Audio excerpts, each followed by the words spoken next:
இனிய மாலை வணக்கம். பத்திரிகையாளர்கள் அனைவருக்கும் இனிய வணக்கம் சார். நான் என்னோடய டைரக்ஷன் டிபார்ட்மெண்ட் டீம் ஒரு வாட்டி ஸ்டேஜில் ஏற்றிக்கிறேன். அண்டு கேமரா டிபார்ட்மெண்ட் டீம் 2 பேரையும் ஸ்டேஜில் ஏற்றிட்டு நான் பேச ஆரம்பிச்சிடுறேன். அவங்களுக்கு இந்த படத்தில் என் கூட அவ்வளோ கஷ்டப்பட்டு ஒர்க் பண்ணியிருக்காங்க. சும்மா அவங்களுக்கு ஒரு அடையாளம் இது, அதனால் அதை மட்டும் முடிச்சுட்டு நான் பேசுகிறேன். வாங்க டைரக்ஷன் டிபார்ட்மெண்ட் டீம்லாம் வாங்க. கேமரா, ஏன்னா இது எனக்கு முதல் படம் மாதிரி தான் இருந்தது. நான் 5வது படம் எனக்கு. ஸ்டில் ஒரு பீரியட் ஃபிலிம் பண்ணுறோம் அப்படின்றதால எனக்கு இது எல்லாமே புதுசு. நம்ம கற்பனையில் தான் இதெல்லாமே இருந்தது. புத்தகத்தில் படித்த அண்ணன் புத்தகத்தில், அப்புறம் அவரை பற்றி நிறைய ரிசர்ச் பண்ணேன்.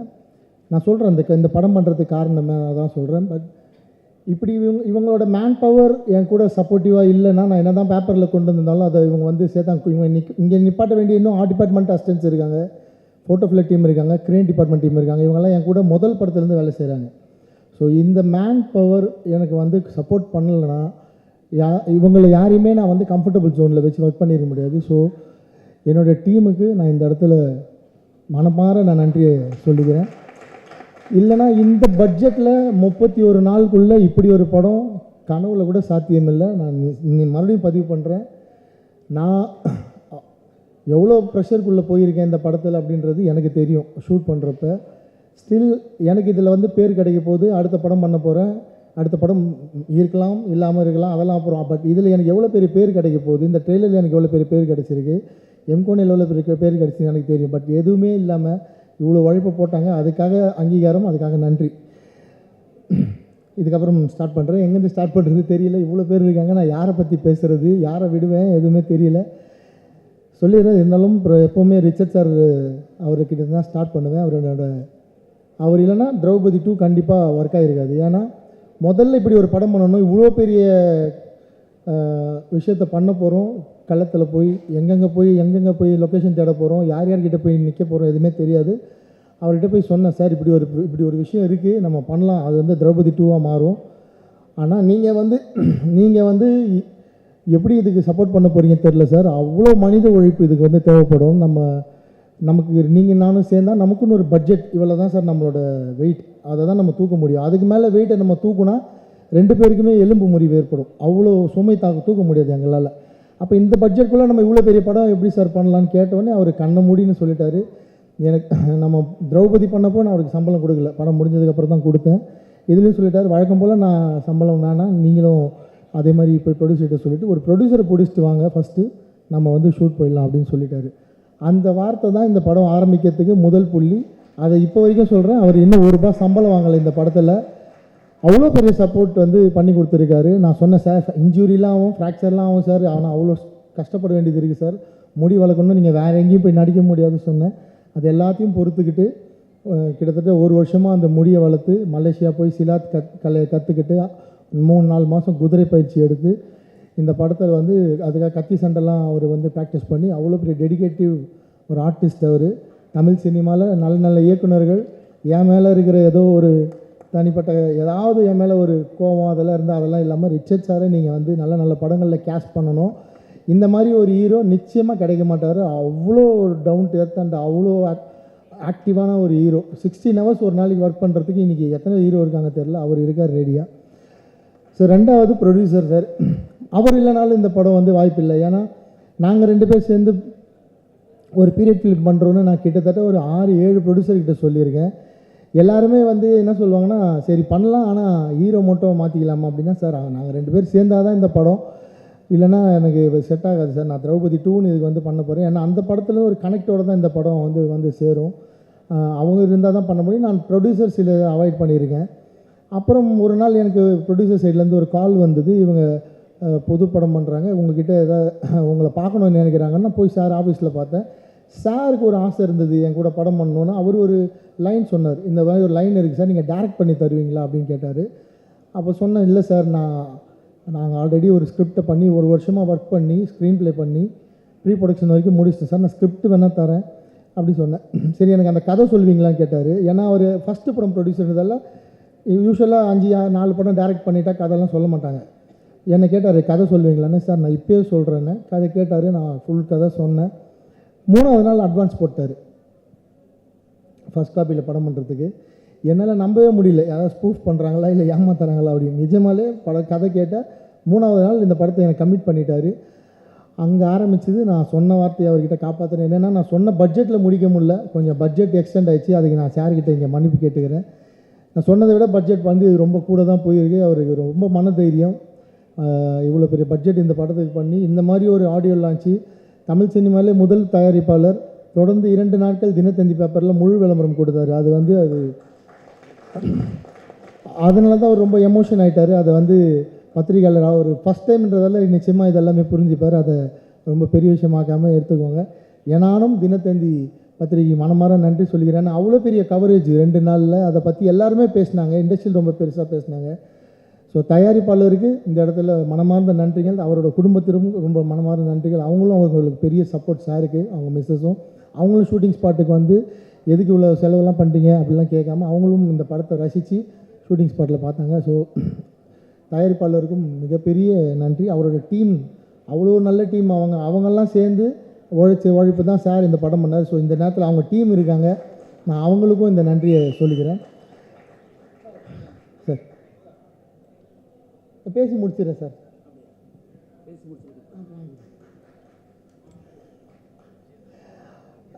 அடுத்து இதுக்கப்புறம் என் கூட ஒர்க் பண்ணுற டீம் எப்போவுமே ஒர்க் பண்ணுற டீம் தான், புதுசாக யாரும் இல்லை, அதே டீம் தான் இருக்காங்க. அண்டு ஹீரோ அப்படி தான் இருக்கார், ப்ரொடியூசரும் கிடச்சிட்டாரு. ஸோ முக்கியமான ஒரு கேரக்டர் இருக்குது படத்தில். யாருன்னா கேமராமேன். என்னென்னா, நான் ரொம்ப ராவாக ரொம்ப டார்க்காக படம் எடுக்கிற டைரக்டர். ஸோ எனக்கு இந்த படம் வந்து அப்படி ப்ரெசென்ட் பண்ண விருப்பம் இல்லை. ஏன்னா யூஸ்வலாக பீரியட் ஃபிலிம்னால் அப்படி தான் இருக்கும். பட் நான் கொஞ்சம் இந்த படத்தை வந்து கலர்ஃபுல்லாக பண்ணணும் அப்படின்னு ஆசைப்பட்டேன். ஹர்கரான்னு ஒரு படம் நான் பார்த்தேன். அதில் அந்த பீரியட் ஃபிலிம் வந்து ரொம்ப பட்ஜெட்டில் அவ்வளோ குவாலிட்டியாக பண்ணியிருந்தார். ஸோ அவர் யூஎஸில் இருந்தார். அப்போ சார், நான் நாராயணன் சார் இருக்கார், அவர்கிட்ட தான் ஒரு நம்பரை தேடி கண்டுபிடிச்சி சொல்லி வாங்கி ஃபோனில் தான் பேசினேன். நான் நேர்லேயே பார்க்காம கமிட் பண்ணேன் கேமராமேனை. இதுதான் ஃபோன்லேயே பேசி அவர் கேரக்டர் எனக்கு புரிச்சு, நேர்லேயே பார்க்கல. ஷூட்டுக்கு ஒரு மாதத்துக்கு முன்னாடி தான் சார் வந்து இந்த குரூவில் ஜாயின் பண்ணார். அப்போ தான் அவர் முத பார்க்குறேன். வரத்துக்கு முன்னாடியே அட்வான்ஸ் போட்டேன். நான் கேமராமேனை பார்க்காமலே இந்த படத்துக்கு வந்து அட்வான்ஸ் போட்டேன். நட்டி என்ன சிரிக்கிறாங்க, இதெல்லாம் எப்போ சாத்தியம்? நிஜமாக அப்படி தான் நடந்தது. ஆனால் அவர் வந்ததுக்கப்புறம் நாங்கள் வந்து இந்த லொக்கேஷன்ஸ் எல்லாம் தேடி, அவர் அதிகம்லாம் பேச மாட்டார், பட் அவ்வளோ ஜீனியஸ், அவ்வளோ நாலேஜ், அவ்வளோ ஸ்பீடு. நான் 31 நாளில் உழைச்சிடலாம். நான் வந்து என் கையில் காஸ்டியூம் இருக்குது, ஸ்கிரிப்ட் இருக்குது, ஆர்டிஸ்ட் இருக்காங்க. பட் அந்த லைட் பண்ணணும், நான் அந்த கன்சிஸ்டன்சி மெயின்டைன் பண்ணணும், அதில் ஒரு விஷயம் அவர் வந்து வாங்கணும். அவங்க ஒரு உழைப்பு கிடைச்சது தான் அந்த அப்ளாஸ். ஸோ கேமராமேன் சாருக்கு அவ்வளோ பெரிய நன்றிகள் இந்த இடத்துல. அதுக்கு ஈக்குவலான அதெல்லாமே அவங்க ஃப்ரெண்ட்ஸ். ஸோ அதுக்கு ஈக்குவலான ஒருத்தர் மனுஷனோட உழைப்பு இருக்குது. அவர் வந்து ஆர்ட் டைரக்டர். ஸோ என் கூட போன படம் கமல் சார் வந்து பகாசுரன் ஒர்க் பண்ணியிருந்தார். ஸோ பகாசுரனில் எங்களுக்குள்ளே ஏற்பட்ட நல்ல நட்பு. இந்த படத்தில் வந்து அவர் ரொம்ப ஈஸியாக மெனக்கெடாமல் ஒர்க் பண்ணிவிட்டு ட்ரெய்லர் பார்த்துட்டு நான் தான் இந்த படத்துக்கு ஆர்ட் டைரக்டரான்னு ஃபோன் பண்ணி கேட்டேன். ஏன்னா நாங்கள் விஎஃப்எக்ஸ் வந்து இந்த படத்தில் வந்து அவ்வளோ சேர்த்துருக்கோம். உங்களுக்கு ட்ரெய்லரில் சில ஷாட்ஸ்லாம் விஎஃப்எக்ஸ் கொஞ்சம் சுமாராக இருக்குது அப்படின்னு சொன்னீங்க. அந்த ஒரு ஷாட் தான் உங்களுக்கு தெரிஞ்சு. அது இல்லாமல் நிறைய விஎஃப்எக்ஸ் பண்ணியிருக்காங்க லைட்ஸ் ஆன் மீடியா. ரொம்ப ரொம்ப சந்தோஷம் அந்த கம்பெனிக்கு. வெங்கி சார் ஒர்க் பண்ணியிருக்காரு, அண்டு சுந்தர் சார் இருக்கார், அவங்களோட ஒர்க். அதனால தான் ஆர்ட் டைரக்டர் வந்து அப்படி ஒரு விஷயம் கேட்டார், இது நம்ம தான் ஒர்க் பண்ணோமான்னு. அவங்களும் ஒரு நாள் ஷூட்டிங் ஸ்பாட்டில் இருந்து ரொம்ப பிளான்டாக டெக்னிக்கலாக பண்ண ஒரு படம், இன்கன்ஸ்டன்ட் பட்ஜெட். அதுதான் ரொம்ப முக்கியம். இது நான் திரௌபதி எப்படி வந்து க்ரௌட் ஃபண்டிங்கில் 45-50 லட்சத்துக்குள்ளே ஒரு படத்தை பண்ணி அவங்க கலெக்ஷனை காட்டணும்னு, அது மாதிரி இந்த திரௌபதி 2 ஒரு நாங்கள் பிளான் பண்ண ஒரு பட்ஜெட், ஒரு பிளான் பண்ண டேஸ்க்குள்ளே ஒரு பீரியட் ஃபிலிம் பண்ண முடியும்னு நாங்கள் பண்ணியிருக்கோம். நிச்சயமாக இந்த படம் ஜெயிச்சிட்டா இது வந்து ஒரு பெரிய பெஞ்ச் மார்க்காக மாறும். பல பேருக்கு ஒரு உந்துதலாக மாறும். இப்படி ஒரு படங்கள் இந்த மாதிரி பிளான் பண்ணி எடுக்கலான்னு. நான் அந்த ஹார்ட் டிஸ்க் வச்சுருக்கேன். 31 டேஸில் எடுத்த ஹார்ட் டிஸ்க் நான் வந்து டெலீட் பண்ண மாட்டேன், வச்சுருக்கேன். பிற்காலத்தில் யார் வந்து எப்படி பண்ணிங்க கேட்டாலும் நான் நிச்சயமாக அவங்களுக்கு வந்து அதை போட்டு காட்டுறேன், எப்படி ஷூட் பண்ணணும், எப்படி பிளான் பண்ணணும்னு. நான் இப்போ ஒவ்வொருத்தரை பற்றி பேசிட்டு இருந்தால் அது ரொம்ப லென்த்தாக போயிட்டு இருக்கும். ஸோ கடன்னு போயிடுறேன். அடுத்து ஹீரோயின், ஒரு 25 ஹீரோயின் சும்மா தேடி பார்த்துட்டு நான் நினைக்கிற மாதிரி ஒரு முகம் வேணும். திரௌபதி 1 அப்படி இருந்தாங்க அந்த ஹீரோயின். அவங்க வந்து அந்த கதாபாத்திரத்துக்கு அவ்வளோ ஃபிட்டாக இருந்தாங்க. ஸோ திரௌபதி 2க்கும் வந்து ஒரு கதாபாத்திரம் எழுதுனதை நான் வந்து அவங்க முகத்தில் பார்த்தேன், அந்த சிரிப்பில் பார்த்தேன். அப்போவே சொல்லிட்டேன், நீங்கள் கன்ஃபார்மாக பண்ணுவீங்க, பட் இதில் இவ்வளோ பெரிய வரலாறு இருக்குது. நான் ஏற்கனவே திரௌபதி 1 பண்ணப்போ கொஞ்சம் அவங்க அந்த ஹீரோயினுக்கு வந்து அவங்க ஃபேமிலி லெவலில் பிரச்சனை ஆகி அவங்க என்னை எதிர்த்துலாம் பேச வேண்டியது இருந்தது. நீங்கள் இதெல்லாம் தாங்கிப்பீங்களா, இந்த பிரச்சனைலாம் வருமானா? அவங்க பயங்கர போல்டு, எவ்வளோ தைரியமாக சொன்னாங்க பாரு. நான் கதை நரேஷன் கேட்டுட்டு தான் படம் பண்ணுன்னு சொன்னாங்க பாருங்க.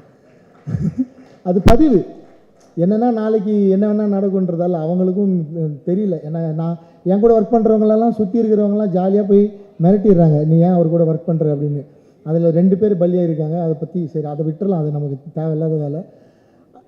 அவங்க நல்லா இருக்கட்டும், அவ்வளோதான். நான் அவ்வளோதான் அவங்கள சொல்கிறது. ஸோ இவங்க ரொம்ப க்யூட்டான ஹீரோயின், ரொம்ப டிமாண்ட் பண்ணாத ஹீரோயின். கூப்பிட்டா செட்டுக்கு வருவாங்க. அழகாக அவங்களுக்கு வந்து 5 லாங்குவேஜ் தெரியும்.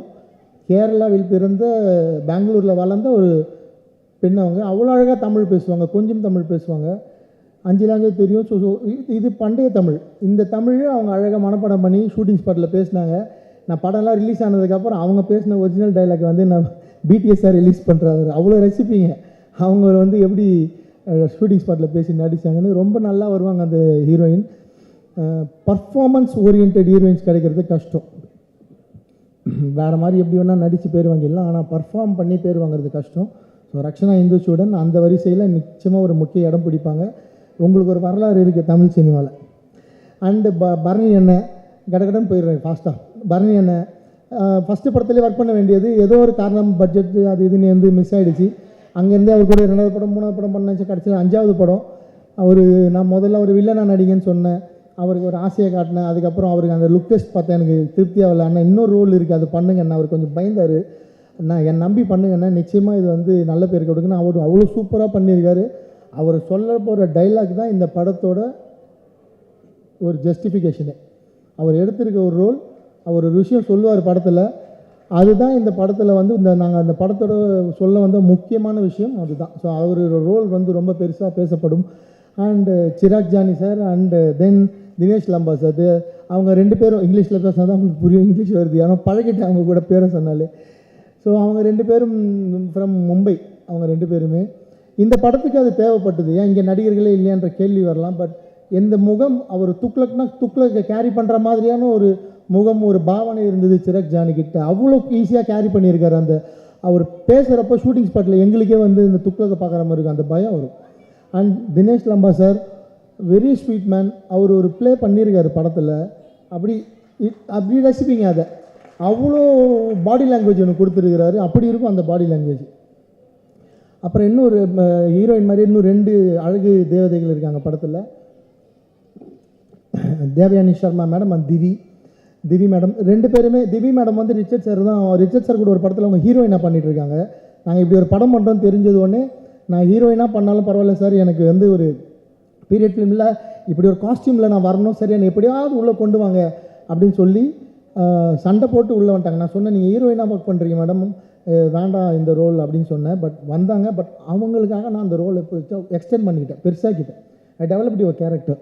ஸோ அவங்க பேசுகிற வசனங்களும் அவங்க படத்தில் ஒரு முக்கியமான இடத்துல ஒரு திருப்பத்தை ஏற்படுத்துவாங்க. அதுவுமே அவங்க அவ்வளோ அழகாக, அவங்களுக்கு தமிழ் தெரியாது, தெலுங்கு தான் அவங்க, ஆனால் தமிழை புரிஞ்சிக்கிட்டு தமிழில் தான் அந்த சீன் நடித்தாங்க. அவ்வளோ கஷ்டப்பட்டு அதுக்கு தான் அவங்க வந்துட்டு தேங்க்ஸ் சொன்னாங்க என்னோடய கோ டைரக்டருக்கு.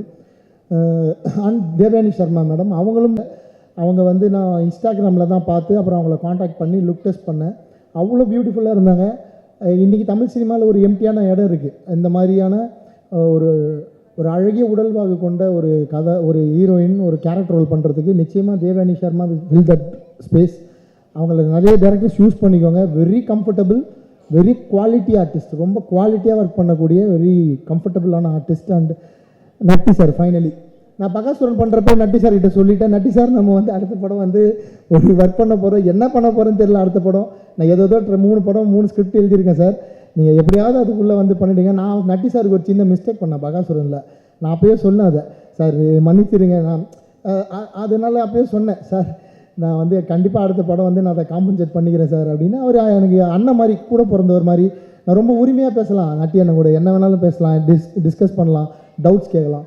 அப்போ நான் இவர்கிட்ட போய்ட்டு, அண்ணா நீங்கள் வல்லால மகாராஜ் ஏஐயில் வந்து ஒரு இமேஜ் பண்ணி கொண்டு போய் காட்டினேன், டேய் என்ன இப்படி மாற்றி வச்சுருக்கேன் என்ன அப்படின்னாரு. ஆனால் அண்ணன் வந்து ஒரு தோரணையை வந்து கடைப்பிடிச்சார். சிவாஜி சார் எப்படி ஒரு கம்பீரமாக இருப்பார், அந்த ட்ரெஸ் போட்டால் அந்த டைலாக் டெலிவரி சொல்கிறப்ப அந்த மாதிரி ஒரு பாடி லாங்குவேஜை ஒரு தோரணையை வந்து எடுத்துக்கிட்டு அவர் டயலாக் டெலிவரி ஸ்பீடு அவருக்கு பிடிச்ச ஒரு பெரிய ஆக்டர் இருக்கார் நம்ம தமிழ் சினிமாவில் சூப்பர் ஸ்டார். அவரோட பாடி லாங்குவேஜ் சிவாஜி சாரோட பாடி லாங்குவேஜ் எடுத்துக்கிட்டு டயலாக் டெலிவரியில் சூப்பர் ஸ்டார் எடுத்துக்கிட்டார். அது பார்க்க அவ்வளோ சூப்பராக இருந்தது. ஆனால் ரொம்ப ஸ்பீடாக போகிறீங்கன்னா இந்த கேரக்டருக்கு வயசு 80ன்னு அப்படின்னா 80 நான் படித்தேன் வல்லாளரை பற்றி 80 வயசுலேயே அந்த மனுஷன் பேரரசன் அப்படி தாண்டா இருந்திருக்கான், சண்டை போட்டிருக்காண்டா 80 வயசில் போய் நம்ம இப்படியே பண்ணலாம் கரெக்டாக இருக்குன்னு சொல்லி அந்த கேரக்டருக்கு அவ்வளோ பெரிய ஜஸ்டிஃபிகேஷன் கொடுத்தாரு. நிச்சயமாக நட்டி அண்ணன் பண்ணியிருக்க ரோலில் இது வரைக்கும் நடிச்சிருக்காரு, அவர் கதாநாயகன் நடிச்சிருக்காரு, முக்கியமான ரோலில் நடிச்சிருக்காரு, வில்லனாக பண்ணியிருக்காரு. இந்த கதாபாத்திரம் நட்டி அண்ணனோட லைஃப்பில் ஒரு பெரிய மணிமகுடமாக இருக்கும். அவர் அப்படி ப்ரெசென்ட் பண்ணியிருக்காரு அந்த ரோலை. நாங்கள் வந்து ரிச்சர்ட் சார் ஹீரோ அப்படின்னு சொன்னாலும் அதுக்கு ஈக்குவலான ஒரு கதாபாத்திரம் இன்னொரு ஹீரோ தான் நட்டி அண்ணன் இந்த படத்தில். ஆனால் நம்ம வீரசிம்ம காடவராயனா பண்ணியிருக்க ரிச்சர்ட் சார் தான் படம் ஃபுல்லாக வருவார். நட்டி அண்ணன் ரோல் எல்லாருமே சொல்லிட்டாங்க கதையை, இவரை வந்து தோலை உரிச்சு தொங்க விட்டுருவாங்கன்னு. உண்மை தான். அந்த கதாபாத்திரத்தை அந்த எப்படி தோலை உரிச்சு தொங்க விட்டு போகிறாங்க நான் யாரும் சொல்லக்கூடாது தான் சொன்னேன், பட் எல்லாம் எமோஷனில் சொல்லிட்டாங்க. சரி அது எப்படி சும்மா பண்ணியிருக்கோம் ஜாலியாக பாருங்கள். ஸோ தோலை உரிச்சு தொங்க விட்டுருவேன் அப்படின்ற வார்த்தை உருவானது இவர் ஏற்ற கதாபாத்திரமான வீர வல்லாள மகாராஜாவோட மரணத்திலேருந்து தான். இன்றைக்கி வரைக்கும் நம்ம அந்த வார்த்தையை பயன்படுத்துகிறோம். அதை பார்க்க போகிறீங்க, திரையரங்களை தெரிஞ்சுக்க போகிறீங்க. ஸோ கிட்டத்தட்ட ஃபஸ்ட் ரோல் இருக்க எல்லாரும் பற்றி பேசிட்டேன். அண்டு ஃபினிஷ் தானே. And Vela Ramamoorthy sir, Vela Ramamoorthy sir வந்து நான் நிஜமாலே நடிகராக பார்க்கல, இவர் பெரிய எழுத்தாளர். நான் அவர்கிட்ட கேட்டிருக்கேன், சார் தென் மாவட்டத்தை பற்றி ஒரு கதை கொடுங்க, குற்ற பரம்பரைக்கு நிறைய நான் பண்ணுறேன் நீ பண்ணுறேன்னு சொன்னாங்க. எனக்கு அது வேணாம், ஆனால் ஒரு உண்மை சம்பவம் தென் மாவட்டத்தில் நடந்ததை தயவு செஞ்சு எழுதி கொடுங்க அப்படின்னு. அவர் நடிக்கிறப்ப அவர் குரல் அதை எப்படி அவர் வந்து அது இவ்வளோ நாளாக வந்து தாங்கி பிடிச்சின்னு இருக்கார் தெரியல. அப்படியே ஒரு டெலிவரி இருக்கிறப்ப ஒரு சிங்கம் கர்ஜிக்கிற மாதிரி இருக்கும். அவர் ரீடேக்கே கேட்க மனசு வராது, கரெக்ஷனே சொல்ல மனசு வராது. அவர் ஒன் மந்த் போலாண்டா அப்படின்றவர். அவர் நான் ரொம்ப பிடிச்ச ஒரு எழுத்தாளர். அவர் ரொம்ப இயல்பான ஒரு மனிதர். அடுத்தவங்களை பாராட்டுற எழுத்தாளர்கள் ரொம்ப கம்மி. ரொம்ப மிகச்சிறந்த ஒரு மனிதர். சாருக்கு வந்து இந்த ஆரோக்கியம் நீடிக்கணும், அவர் இன்னும் நிறைய படங்கள் நடிக்கணும். நிறைய என்ன மாதிரி இயக்குநர்களுக்கு வந்து ஃபினான்ஷியலியும் இந்த படத்தில் வந்து அவர் எனக்கு சப்போர்ட் பண்ணி தான் இந்த ரோல் பண்ணார். ட்ராவல் பண்ணி வந்து கம்ஃபர்டபுளாக அவ்வளோ சில்லாக ஒர்க் பண்ணார். நாங்கள் கொஞ்சம் அவருக்கு கார் கொடுக்கறதுலாம் கூட சின்ன சின்ன பிரச்சனைகள் இருந்தது, தங்க வைக்கிறதுல பிரச்சனைகள் இருந்தது. எல்லாத்துலேயும் அட்ஜஸ்ட் பண்ணி ஒர்க் பண்ண ஒரு மாமனிதர். ஸோ அவர்கிட்ட நான் வந்து திரும்பி ரெக்வஸ்ட் பண்ணி கேட்டுக்கிறேன், எனக்கு ஒரு நல்ல கதை தென் மாவட்டத்தை பேஸ் பண்ணி கொடுங்க சார். ஆசையாக இருக்கு ஒரு தென் மாவட்டம் சார்ந்த ஒரு படம் பண்ணணும்னு சொல்லி. அண்டு இதுக்கப்புறம் இந்த படத்துக்கு இன்னும் சப்போர்ட்டிவ் வந்தவங்க ரைட்டர் பத்மா சந்திரசேகர். தமிழ் சங்கம் மூலியமாக நான் கெஸ்ட்டாக அங்கே போகிறேன். போய் எனக்கு வந்து நான் வந்து பெரிய சிவபக்தன், என்னை பார்க்குறவங்களுக்கு தெரியும். சாமி கும்பிட போயிட்டு சாமியெல்லாம் கும்பிட்டு கோவிலை சுற்றி வரப்போ கோவிலில் ஒரு நந்தி இருக்குது. அந்த நந்தி வந்து நந்தி மட்டும்தான் இருக்குது. நந்தியை ஃபேஸ் பண்ணுற இடம் கேட் போட்டு மூடி இருக்குது. அந்த நந்தி எதை ஃபேஸ் பண்ணியிருக்குன்னா அந்த பக்கம் வந்து நம்ம கூட வாழ்கிற இஸ்லாமிய மக்கள் வழிபடுற மசூதி, ஞானவாபி மசூதி. ஸோ எனக்கு வந்து மிகப்பெரிய ஷாக். உலகமே புனித ஸ்தலமாக நம்ம வீட்டில் யாராவது முன்னோர்கள் பெரியவர்கள் இறந்தாங்கன்னா நம்ம திதி கொடுக்கறதுக்கு போகிறோம். அவ்வளோ பெரிய காசி, அப்படி தான் கேள்விப்பட்டிருக்கேன். காசிக்கு இந்த வயசில் போகவே கூடாதுன்னா வீட்டில் மிரட்டுறாங்க. அந்த மாதிரியான இந்த மதத்துக்கு சொந்தமான அந்த மாதிரி ஒரு புனித ஸ்தலமில் நந்தி பார்க்குற டைரக்ஷனில் ஞானவாபி மசூதி இருக்குது. இது என்ன அரசியல், இது எப்படி, இது ரெண்டும் பக்கத்தில் இருக்குது, இவங்களும் எப்படி இவ்வளோ ஒத்துமையாக இருக்காங்க, இதுக்குள்ளே என்ன வரலாறு இருக்குன்னு கேட்குறப்ப தான் அங்கே அவுரங்கசீப் வந்து அந்த பீரியடில் எப்படி வந்து அந்த கோவிலோட இடத்துல வந்து ஒரு மசூதியை உருவாக்கினார்ன்ற வரலாறு வந்து படிக்க முடிஞ்சுது. அதை படிக்கிறப்ப நான் வந்து இது இங்கே தான் நடந்திருக்கு போல், நமக்கு அதெல்லாம் தெரியாதுன்னு சொல்லிவிட்டு அப்புறமேட்டா நான் வந்து அதை பற்றி கூகுள் பண்ணேன். அதை கூகுள் பண்ணுறப்ப அது வந்து தமிழ்நாட்டையும் கனெக்ட் ஆகுது. ஏன்னா நான் வந்து பத்மாவதி படம் பார்த்துருக்கேன். பத்மாவதி படம் பார்த்தப்போ அதில் வந்து அலாவுதீன் கில்ஜி மாலிக் கஃபூர் பற்றி படிச்சிருக்கேன். நான் கூகுள் பண்ணுறப்ப மாலிக் கஃபூர் பற்றின சொல்கிறேன் சார், லாஸ்ட்டாக சொல்கிறேன் மியூசிக் டைரக்டர். கூகுள் பண்ணுறப்ப அது கனெக்ட் இருக்குது சார், அதனால தான் சொல்கிறேன். நான் கூகுள் பண்ணுறப்ப எனக்கு வந்து மாலிக் கஃபூர் பற்றி படிக்க வருது.